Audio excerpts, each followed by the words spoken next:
Bocah hilang di sungai, orang tua histeris. Gudang ban dan oli terbakar di Medan. Penemuan mayat diduga korban pembunuhan.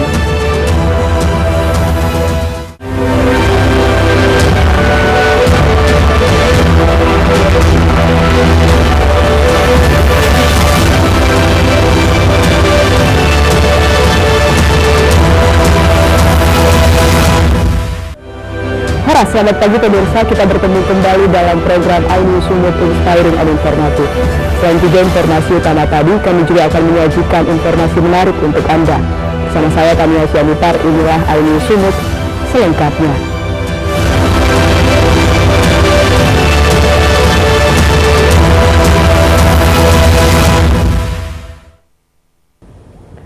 Pemirsa, seorang bocah di Serdang Bedagai, Sumatera Utara dinyatakan hilang saat mandi-mandi di Sungai Padang. Orang tua yang mengetahui anaknya tenggelam pun langsung histeris di tepi sungai. Ini ada anakku.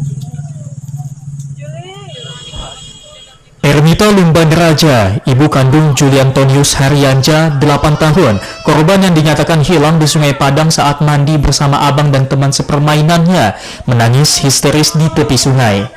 Sambil menangis, ia terus memanggil-manggil nama anaknya. Korban dinyatakan hilang tenggelam di Sungai Padang Sabtu sore saat korban mandi bersama teman-temannya. Kejadian berawal saat korban dan teman-temannya sedang mandi di Sungai Padang di Dusun Barisan Panjang, Desa Gelam, Seisrimah, Kecamatan Bandar Kalipas, Serdang Bedagai. Saat mandi, korban tenggelam dan tidak muncul ke permukaan, hingga warga yang mendapat laporan langsung melakukan pencarian. Namun hingga malamnya, bocah tenggelam tersebut belum ditemukan. Informasi dari teman-temannya sedang mandi-mandi di bantaran Sungai Padang, jumlahnya sekitar 6 orang.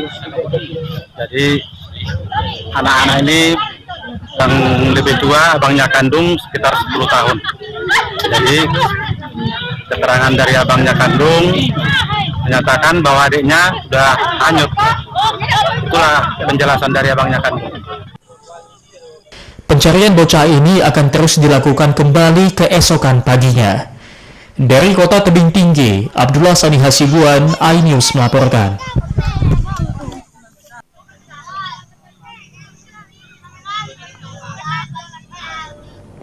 Sementara itu pemirsa, seorang remaja juga dinyatakan hilang setelah tenggelam di Sungai Bandar Nipon, Kota Tanjung Balai saat mandi-mandi di sungai di belakang rumahnya.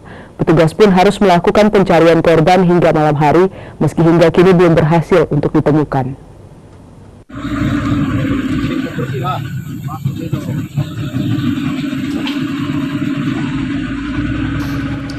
Tim SAR gabungan dari Basarnas dan Polisi Air melakukan pencarian terhadap korban Khairul Anam Junaidi, remaja berusia 14 tahun yang dinyatakan hilang setelah mandi di aliran Sungai Bandar Nipon, Kota Tanjung Balai. Sebelum hilang, korban mandi-mandi di sungai tepat di belakang rumahnya.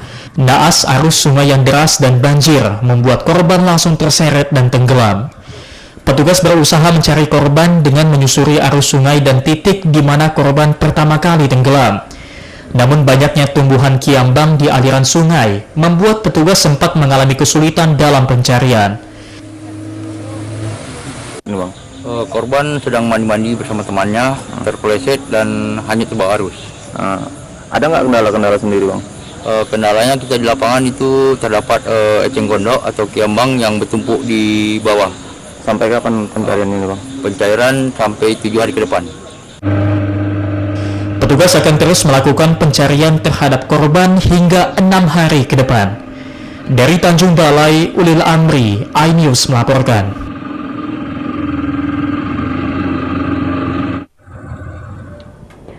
Pemirsa, satu kios kelontong di Kabupaten Deli Serdang Minggu pagi kemarin disatroni kawanan maling.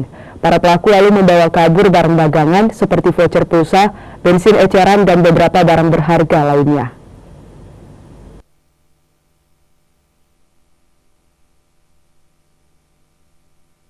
Satu kios kelontong yang berada di Jalan Ibnu Khattab, Desa Tanjung Murawa B, Kecamatan Tanjung Murawa, Kabupaten Deli Serdang, Sumatera Utara, disatroni kawanan maling pada Minggu pagi kemarin.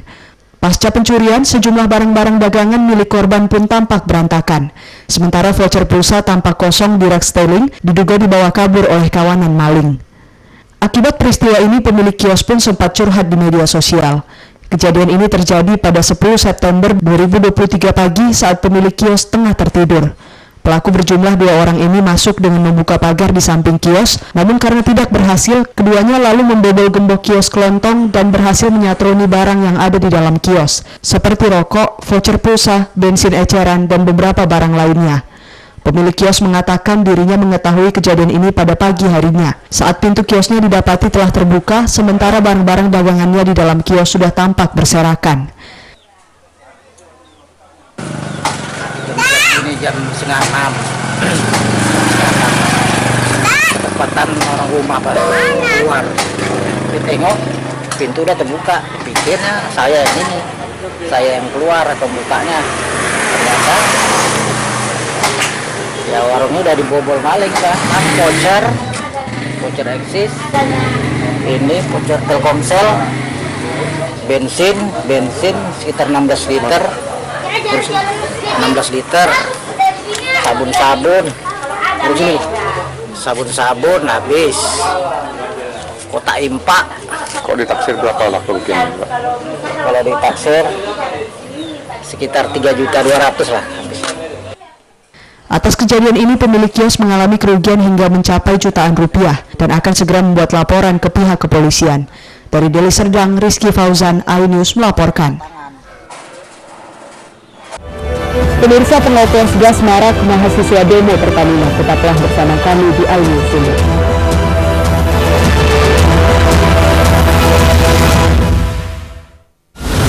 Menyoroti kecurangan.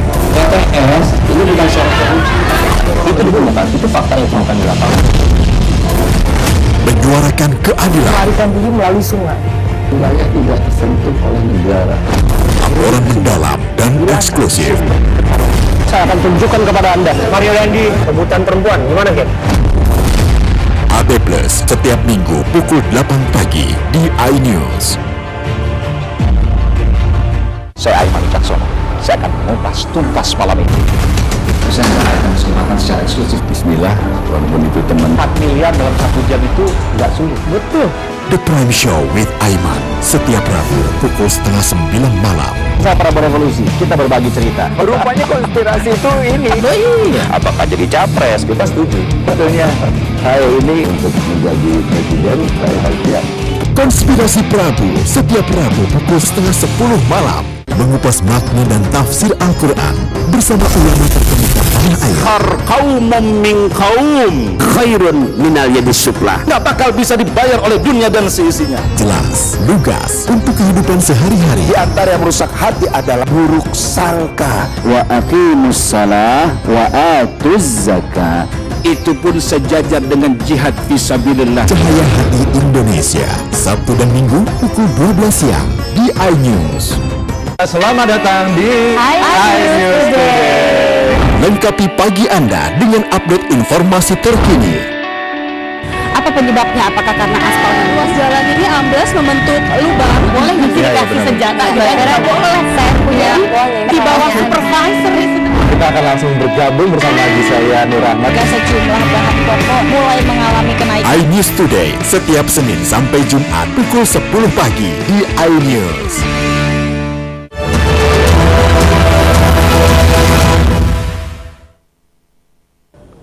Terima kasih Anda masih bersama kami di iNews Sumut Inspiring and Informatif.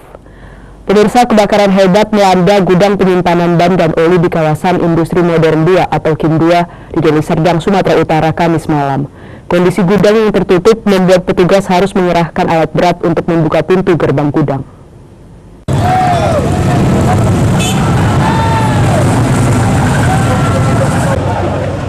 Asap hitam pekat dan kobaran api membumbung tinggi di salah satu gudang penyimpanan ban dan oli di kawasan Industri Modern 2 atau KIM 2, Jalan Menjagan, Kelurahan Sampali, Kecamatan Percut Setuan, Kabupaten Deli Serdang. Petugas pemadam kebakaran yang tiba di lokasi langsung memadamkan api, namun terhambat dengan tertutupnya pintu gudang sehingga memaksa petugas mengerahkan alat berat untuk membuka paksa pintu gerbang gudang. Diduga api berasal dari korsleting listrik di lantai 1 gudang yang merembet ke tumpukan ban dan oli saat seluruh pekerja gudang pulang sekitar jam 5 sore. Jadi kondisi api sekarang sudah tinggal 75%, karena tinggal 5%, karena kendala tadi sisa karena tadi ini kan tertutup. Jadi mungkin itulah kendala yang kami rasakan, untuk masuk ke dalam sulit gitu. Jadi alhamdulillah dengan misalnya ini didobrak, maka kondisi anggota-anggota pemadam bisa masuk ke dalam. Jadi situasi pun sudah agak mendingin gitu. Kalau mobil damkar berasa sekitar untuk seluruhnya sama Medan sekitar 15 unit. Sebanyak 15 unit mobil pemadam kebakaran dari Pemko Medan dan Deli Serdang diturunkan untuk menjinakkan kobaran api. Petugas Polsek Medan Labuhan juga masih menyelidiki penyebab pasti kebakaran dan korban jiwa dengan meminta keterangan sejumlah saksi. Akibat kebakaran ini, pemilik gudang ditaksir mengalami kerugian mencapai 1 miliar rupiah lebih. Dari Medan, Sumatera Utara, Yuda Bahar, iNews melaporkan.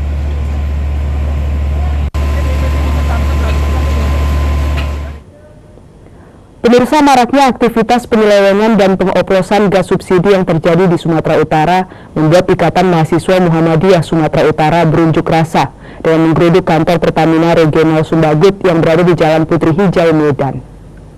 Sebagai peninggalan dari kita. Puluhan mahasiswa yang tergabung dalam Ikatan Mahasiswa Muhammadiyah IMM Sumatera Utara Jumat sore melakukan aksi unjuk rasa di depan kantor Pertamina Regional Sumbagut, Jalan Putri Hijau, Medan. Dalam orasinya, mahasiswa menyoroti terjadinya kelangkaan gas di Sumut beberapa waktu lalu. Ternyata salah satu penyebab dari kelangkaan ini ialah maraknya praktik penyelewengan gas subsidi yang dioplos ke gas industri. Sedikitnya beberapa kasus sudah berhasil dibongkar oleh kepolisian daerah Sumut. Salah satunya kasus pengoplosan gas di Kota Medan, Sunggal Deli Serdang, dan yang teranyar pengoplosan gas di Kabupaten Labuhan Batu Utara yang diduga milik anggota DPRD. Setelah 1 jam berorasi, General Manager Pertamina Regional Sumbagut tak kunjung mendatangi mahasiswa. Alhasil, mahasiswa yang kesal pun melakukan aksi dobrak pagar hingga pagar pintu masuk kantor Pertamina nyaris rusak.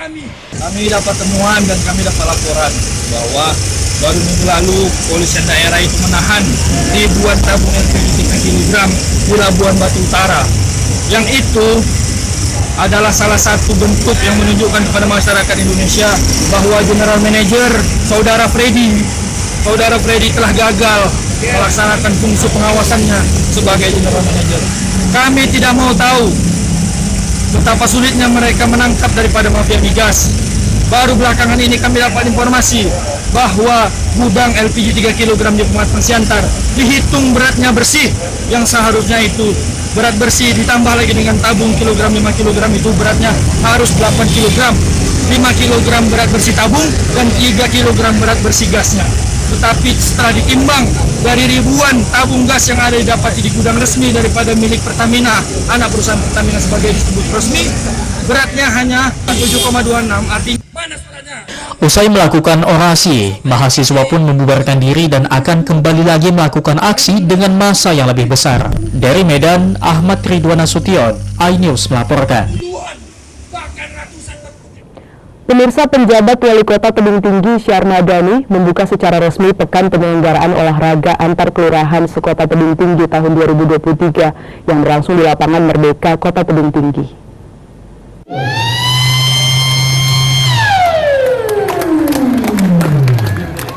Pemko Tebing Tinggi bekerjasama dengan Komite Olahraga Nasional Indonesia Kota Tebing Tinggi kembali menggelar Pekan Olahraga Antar Kelurahan Sekota Tebing Tinggi tahun 2023 yang berlangsung di Lapangan Merdeka, Kota Tebing Tinggi.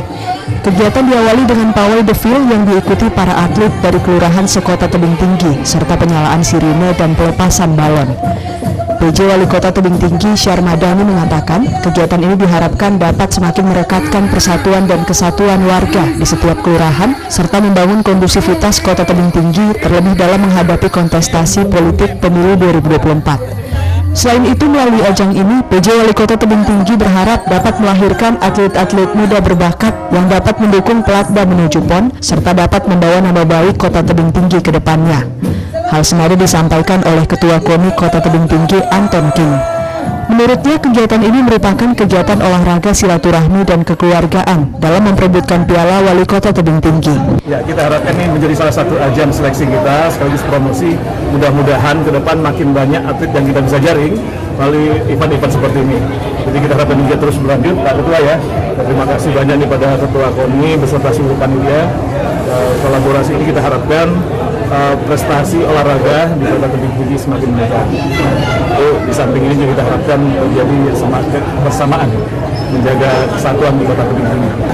Nanti akan dilaksanakan setiap tahunnya berevent nanti, dan pada seluruh peserta diharapkan ini adalah bukan hanya sekadar hanya merebut sebuah medali atau piala, tapi ini juga menjalin silaturahmi kita semua untuk keluargaan kita. Jadi kita harapkan seluruh peserta nanti menjunjung tinggi nilai fair play dan lebih baik itu di dalam maupun di luar lapangan nantinya. Kejuaraan Pekan Olahraga ini berlangsung dari tanggal 8 hingga 15 September 2023 dengan 4 cabang olahraga yang dilombakan, yakni bola voli, bulu tangkis, tenis meja, dan futsal, serta diikuti oleh 35 kelurahan dengan total 782 atlet. Dari Kota Tebing Tinggi, Abdullah Sani Hasibuan, iNews melaporkan. Pemirsa, Danrem 022 Pantai Timur Brigjen TNI Lukman Arif bersilaturahmi dan berpamitan dengan Forkopimda Labuan Batu Selatan. Danrem sendiri akan mendapat promosi jabatan sebagai Komandan Korem 121 Alambana Wanawai di Sintang, Kalimantan Barat. Dalam momentum ini, Danrem mengapresiasi Bupati Labusel yang telah bersinergi dengan baik.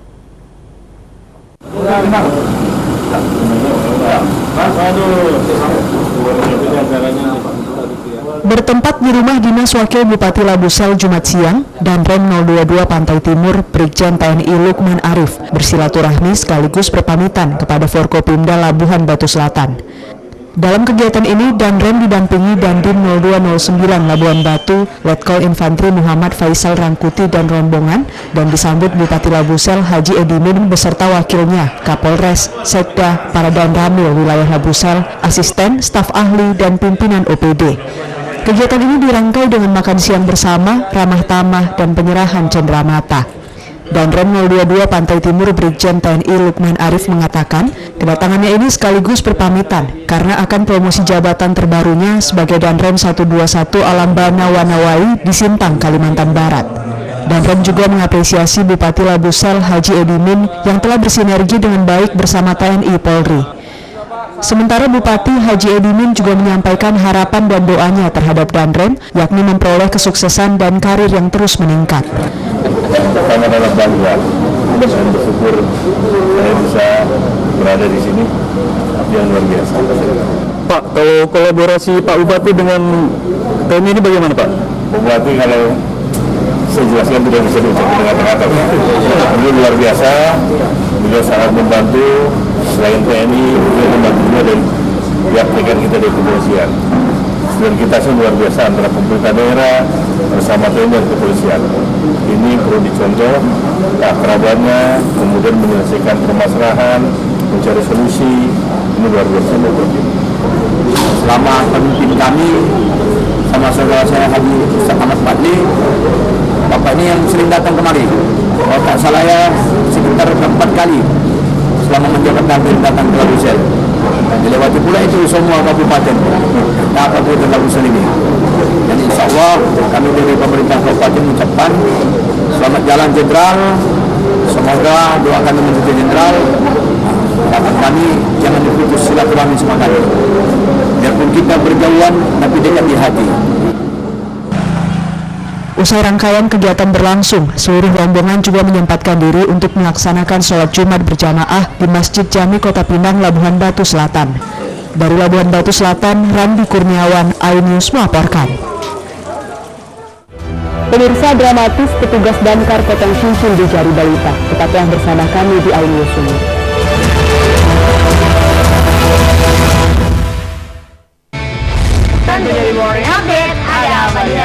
Hadir menemani menemani pagi Anda dengan sajian informasi unik dan menarik. Hutan yang merupakan hewan asli Papua Nugini dari Jepang disebut sebagai kareraisu. Menghadirkan bintang tamu yang menginspirasi. Apa ini? Ini lemon. Oh lemon, iya. Kita perut, dipotongin dengan dekat bagian mata. Kalau nggak Morning dipotongin, Update Senin sampai Jumat pukul 7 pagi di iNews. The great events and programs in September. Rangkaian turnamen BWF World Tour 2023, FIBA World Cup 2023,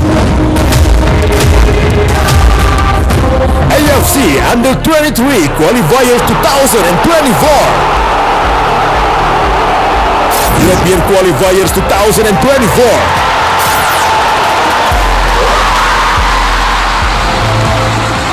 Asian Games Hangzhou 2023, Anugerah Komedi Indonesia 2023, New Programs, Kerekam, Dapur Masih, The Great Events and Programs in September, exclusive on iNews. Kompilasi berita olahraga paling top dan sensasional, baik dalam dan luar negeri. Menyaksikan Top Sport bersama saya, Sanjida Karamai. Hai, namaku Grini. Grini mau ajak teman-teman untuk menjaga bumi kita tercinta dari kerusakan.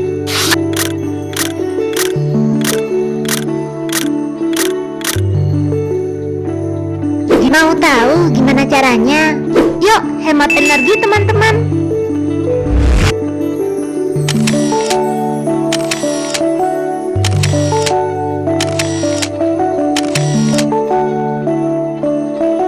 Kurangi penggunaan plastik sekali pakai.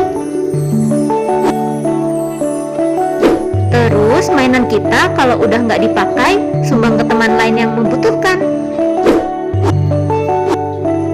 Bisa kan teman-teman? Yuk kita selamatkan bumi dari kerusakan untuk masa depan kita teman-teman.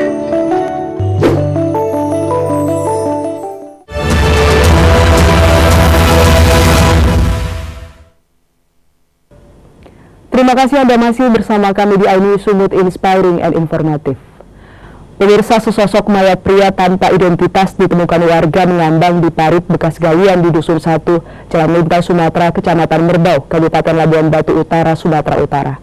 Kuat dugaan korban tewas dibunuh karena ditemukan sejumlah luka bekas senjata tajam di bagian leher korban.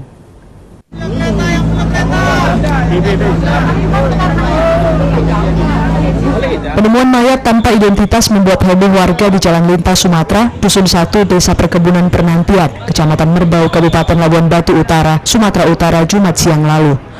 Polisi yang mendapat laporan penemuan mayat ini pun turun ke lokasi dan mengevakuasi korban dengan membawanya ke Rumah Sakit Umum Daerah Rantau Prapat untuk diotopsi.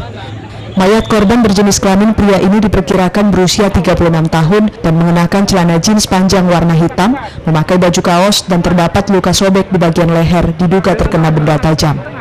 Lokasi ini pun sempat dipenuhi warga dan pengendara yang ingin melihat langsung penemuan mayat ini hingga sempat memacetkan arus lalu lintas. Berdasarkan informasi dari masyarakat adanya temuan sesosok mayat yang mengambang di parit perkebunan di Dusun 1, Desa Perkebunan Pernantian, Kecamatan Merbau, Kabupaten Labuan Batu Utara. Selanjutnya kami dari Polres Labuan Batu beserta personel Polsek Merbau mendatangi TKP dan mengevakuasi jasad korban, langsung membawa ke Rumah Sakit Umum Daerah Rantau Prapat untuk dilakukan visum dan otopsi.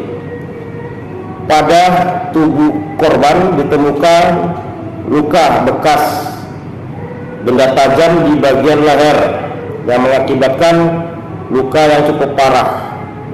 Selanjutnya proses tersebut dalam penyelidikan Satreskrim Polres Labuan Batu.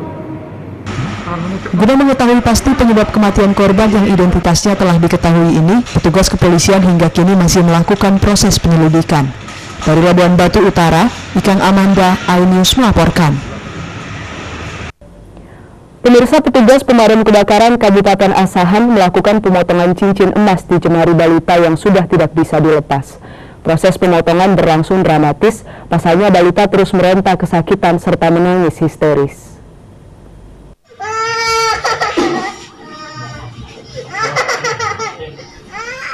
Seorang balita dengan didampingi kedua orang tuanya menjalani proses pemotongan cincin emas di jarinya di hanggar pemadam kebakaran Kabupaten Asahan Kamis malam kemarin.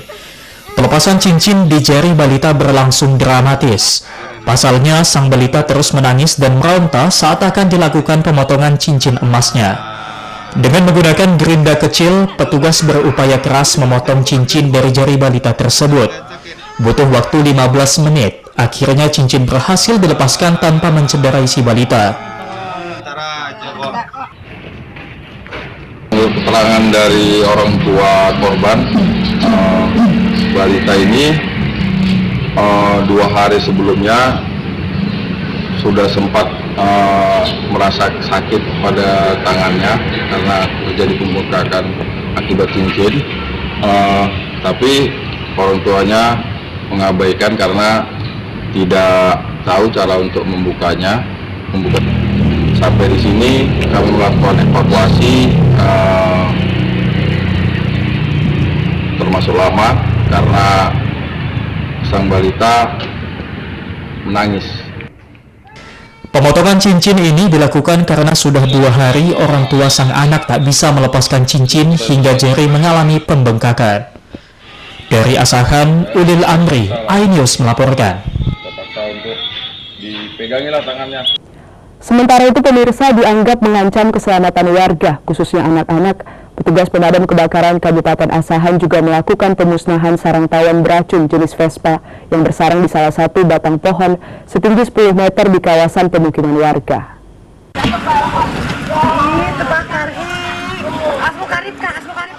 Inilah detik-detik saat petugas pemadam kebakaran Kabupaten Asahan melakukan pemusnahan sarang tawon yang memiliki bisa atau racun berbahaya bersarang di salah satu batang pohon kawasan pemukiman warga, tepatnya di Kelurahan Sentang, Kisaran Asahan, Sumatera Utara pada Kamis malam. Pemusnahan dilakukan dengan cara dibakar, namun petugas harus ekstra hati-hati pasalnya hujan deras terjadi saat proses pembakaran sarang tawon. Selain itu, tingginya letak sarang tawon yang berada di atas pohon yakni mencapai 10 meter dan ukurannya yang besar atau jumbo juga membuat petugas harus melakukan berbagai cara untuk naik ke atasnya. Tawon terpaksa dievakuasi dan dimusnahkan karena dianggap mengancam keselamatan warga, khususnya anak-anak. Hari ini kami mendapat laporan dari warga mengenai adanya sarang tawon yang berada di pohon mangga yang sudah mengganggu. Lalu kami dari tim pemadam Asahan melakukan evakuasi terhadap sarang tawon tersebut dengan cara membakar. Butuh waktu 15 menit, akhirnya tawon jumbo ini berhasil dimusnahkan. Petugas mengimbau warga agar tetap hati-hati bila menemukan sarang tawon berbahaya ini dengan langsung melaporkannya kepada petugas pemadam kebakaran. Dari Asahan, Ulil Amri, iNews melaporkan. Informasi tadi mengakhiri iNews Sumut hari ini. Saya Daniel Sonitar mengucapkan terima kasih atas kebersamaan Anda dalam beraktivitas dan sampai jumpa.